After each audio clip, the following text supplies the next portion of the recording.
प्रदेश की वर्तमान सरकार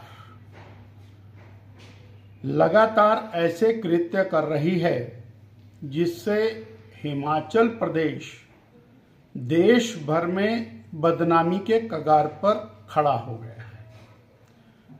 हिमाचल प्रदेश अपनी सुंदरता के लिए, हिमाचल प्रदेश देवी देवताओं के लिए, हिमाचल प्रदेश उन वीर सपूतों के लिए जाना जाता है जिन्होंने अपना सर्वस्व न्यौछावर बॉर्डर्स की सुरक्षा के लिए, देश की रक्षा के लिए किया। परंतु पिछले 2 साल में एक के बाद एक सरकार ऐसे काम कर रही है जिससे हिमाचल अलग अलग प्रकार से सुर्खियों में।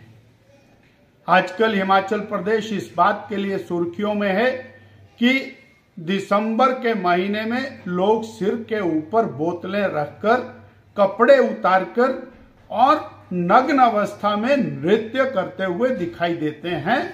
और उसके ऊपर हमारे प्रदेश के मुखिया माननीय मुख्यमंत्री जी ये कहते हैं कि कोई हुड़दंग करे, कोई झूमे, कोई कुछ भी करे, उसको जाकर के उसके होटल पहुंचा करके आइए। इसके कारण जो ये प्रदेश की छवि देश भर में जा रही है उसके बारे में उनको कोई चिंता नहीं। लगातार अपनी बातों से बदलना।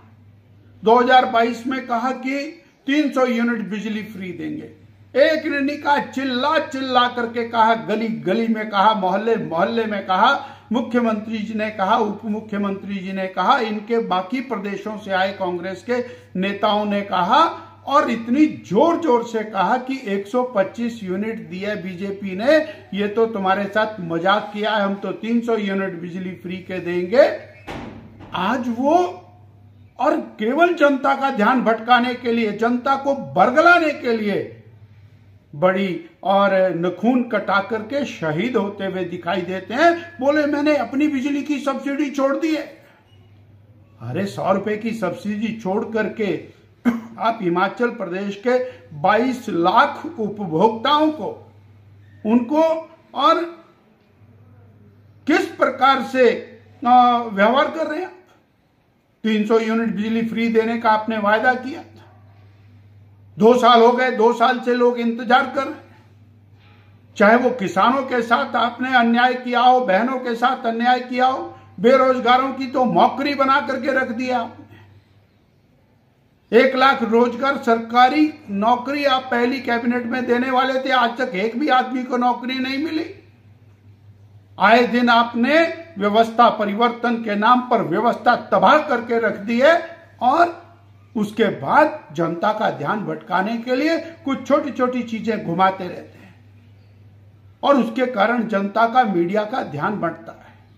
हिमाचल की जनता पूछना चाहती है, जिस वायदे को लेकर, जिस गारंटी को लेकर के जो झूठ बोल करके आप सत्ता में आए, आपको उसको पूरा करना पड़ेगा।